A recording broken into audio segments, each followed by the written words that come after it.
we learned that actually the creation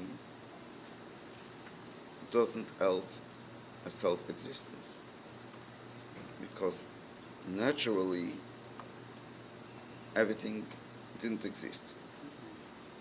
It means the nature is no existence. And Hashem created it from nothing. Since it's against the nature, because naturally it doesn't exist, so self-understood that he has to recreate it on an ongoing basis. So if you analyze a little deeper, it means that nothing really exists, and our conduct is existence is only because it is the power what he pushes and constantly recreates it. He recreates it from scratch, from Yes, nothing. From nothing every second. The same as this stone flies in the air. Who keeps it every second? The power. Is it from scratch? Yes. The second that stops, it wouldn't stop in the air. It goes back down. So where is the down from the creation? Nothing. Zero. So each second it has to be renewed, the whole existence. Yeah. So if I modify this cup and I let go, Hashem is going to recreate the cup in the shape that I left it. Correct. So it gives us the feeling that we can change forms and shapes, but not the creation. To exist and not exist, we cannot make. We can change the shape, we can burn it, we can do it in our limitations. But and he's going to recreate it the way it does. That's what it does every second. That's called past and future. But the past and future are not a self-existent. He creates it this way. For example, if you take a video, it's a lot of slides, right? So the camera listens to you. Or it lets you do it this way. But actually, what does it? It's the camera. It's the thing that does it. Because the thing besides it doesn't exist. There's only slides. There's nothing else in the video, in the movie, the film. So the world is a film. And he lets us put the camera. In other words, he puts it actually. He makes us believe that we're doing it. It's not even we doing it. The only thing that we have free choice is when it comes to good and bad. But everything is divine recreation. So now is the question is the opposite. If we practically do not have a self-existence, our all existence is only the godliness. So then the question the opposite. So how come we feel ourselves as a self-existence? That's what we're going to learn now inside. Page 150. 154, 155, something. Yeah, 155. שכל נברא ונפעל, and the reason why that every creature, and everything what was made, נראה לנו, looks to us, ליש, for its self-existence, וממשות, something what as tangible, זהו, that comes מחמד because שאין לנו משיגים, we do not understand ורואים, we don't see בעיני בשר, with the flesh eyes, את כוח השם ורוח פיו שבנברא. We don't see the power of Hashem and the breath of His mouth, but it exists in each creation. אבל אילו ניתנה, if it wouldn't be given רשות permission לעין לראות ולהשיג את החיות, if it would be given permission to the eye to see and understand the life, והרוחניות and the spirituality שבכל נברא, and the spirituality what's in each creation, השופע בו, what keeps on giving in them all the time, like a well, what gives all the time the power, ממוצא פי השם, from the expressions, from the mouth of Hashem, ורוח פיו, and its breath, the breath of his mouth, לא היה גשמיות הנברא, then the physical and materialistic existence of the creation וחומרו וממשו and its tangible נראה כלל אלינו. כי הוא, because the physical בטל במציאות ממש, is totally nullified לגבי החיות והרוחניות שבו, when it comes to the relation, to the life, and the spirituality of what is in the physical existence, מאחר since שמבלי הרוחניות היה עין ואפס ממש, it would be nothing, a null, כמו קודם ששת ימי בראשית ממי. Like before the sixth day of creation, והרוחניות השופע עליו, ממוצא פי השם, and the spirituality, what always keeps on welling in them, and gives them the life and existence, ממוצא פי השם, from the expression of the mouth of Hashem, the ruach brief, and the breath of his mouth, הוא לבדו, that is the only thing he himself, המוציאו תמיד מאפס ועין, he takes him out from being nothing and nullified and nothing, and it makes him the yesh, makes him an existence, ומעבר אותו. אם כן, אפס פילתו באמת. So then it means for truth, it doesn't, what is it? What's the Alter Rebbe saying?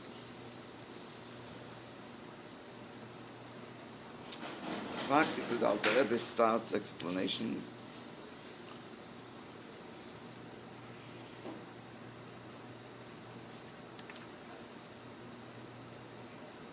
and then it goes away to explain even more the depthness, how much the question is strong.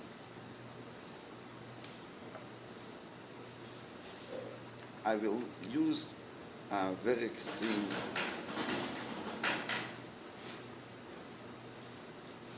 explanation, but it's not 100% correct. Maybe 100% not correct, but just to be able to explain it.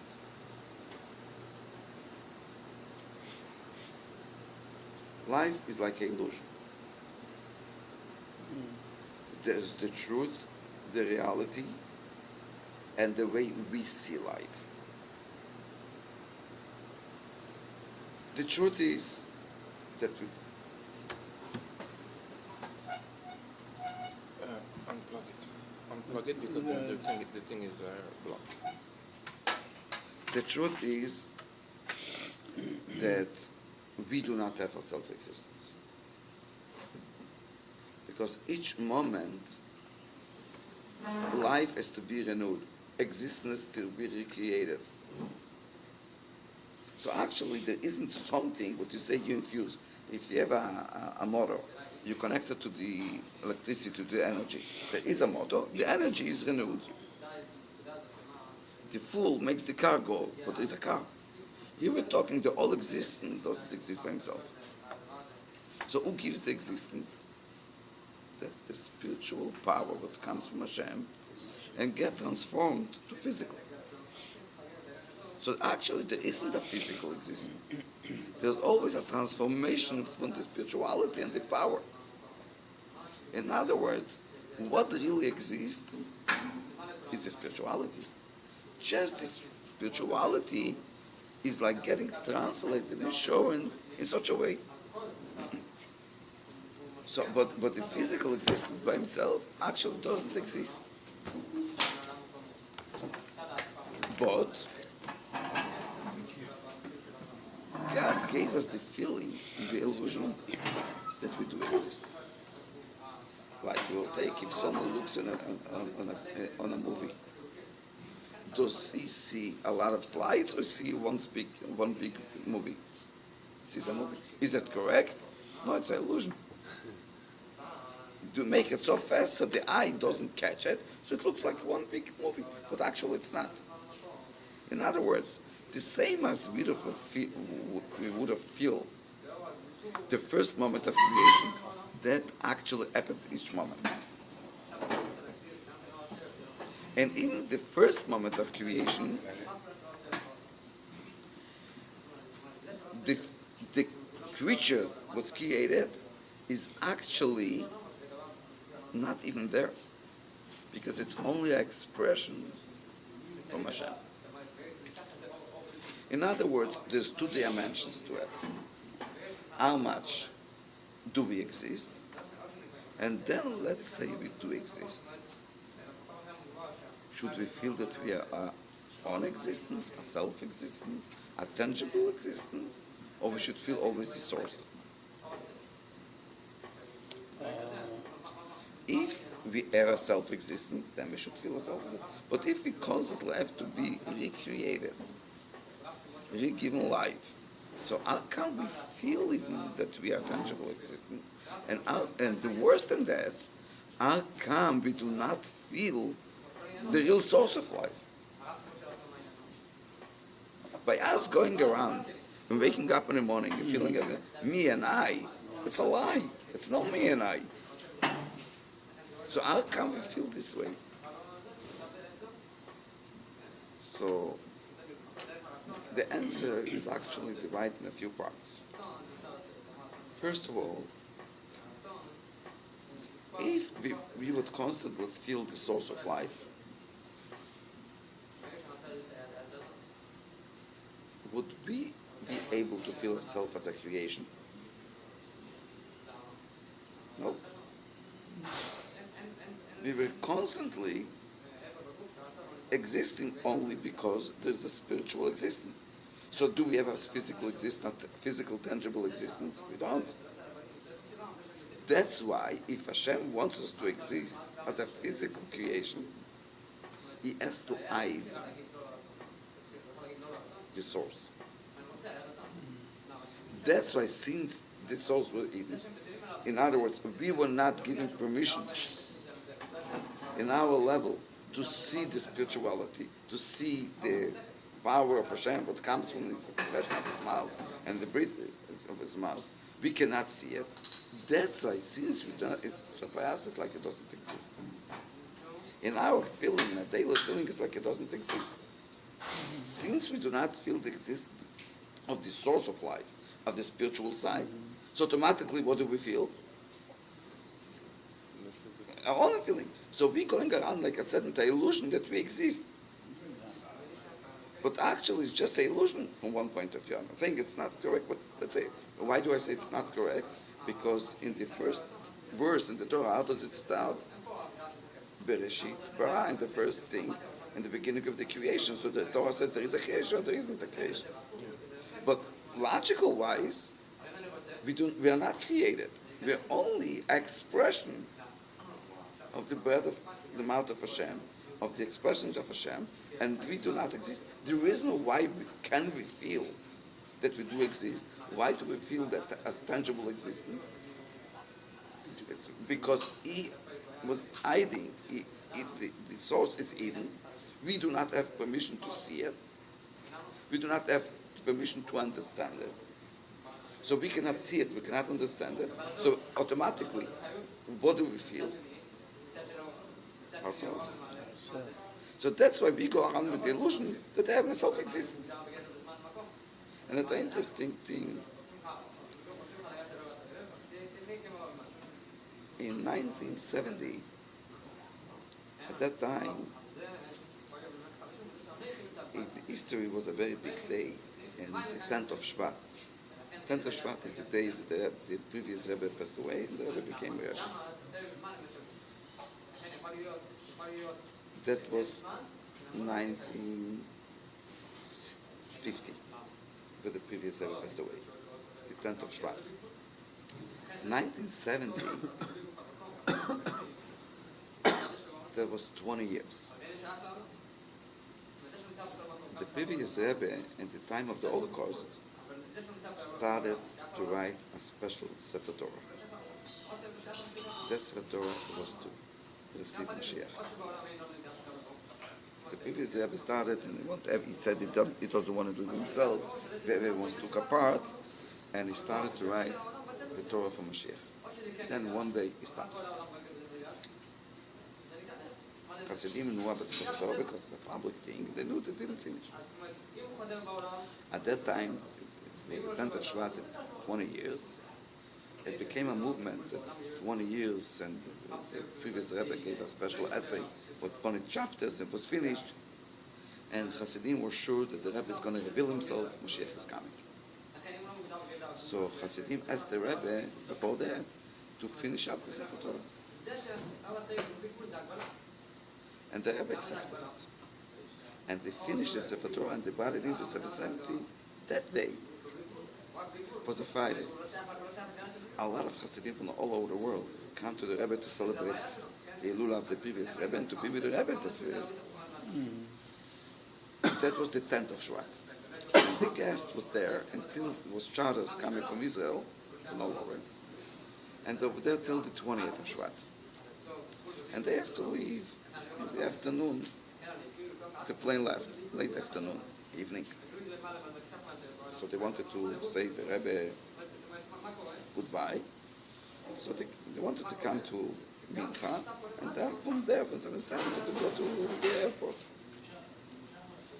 Suddenly the Rebbe came out, and the Rebbe said, there's going to be a Farbrengen. The Rebbe let know our message, there's going to be a special Farbrengen, a gathering. They have to go to the airport. Farbrengen is special for them. And the Rebbe, everyone understood it's going to be a short Farbrengen. But as time goes, the Rebbe keeps on revealing more Torah, revealing more Chassidut, revealing. And some Hasidim were not in that level to, doesn't matter what, and by the Rebbe, they started to look on the watch. And the Rebbe realized that they look at the watch. And the Rebbe stopped his essay and started to talk about being impatient. And the Rebbe said, he told a story, that one time his father, the previous Rebbe, went on a mission what was very stressful, because that was saving lives from a lot of Jewish people. We were talking in Russia. And he went to a special mission, and the things were put on the wagon, and he was waiting for a few things. And the Rebbe said, I was sure that he's very stressed. And I had a question. But the question was a very deep question. You need a lot of peace of mind. I'm going very deep. If someone is stressed, impossible to go into. But anyways, I went into my father, what the Rebbe says, and I asked him the question. And he answered me in such a way that I was surprised. And I asked him, how do you do it?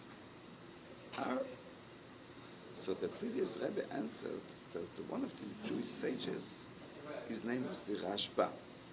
It's not Rabbi Shlomo, Shlomo ben Eliezer. He was a big rabbi. He had 2 classes that taught them every day in 2 different areas. Each class was 4 hours. Then there was a rab in the city. Then people wrote him from all over the world questions, and he had to answer them with explanations and sources.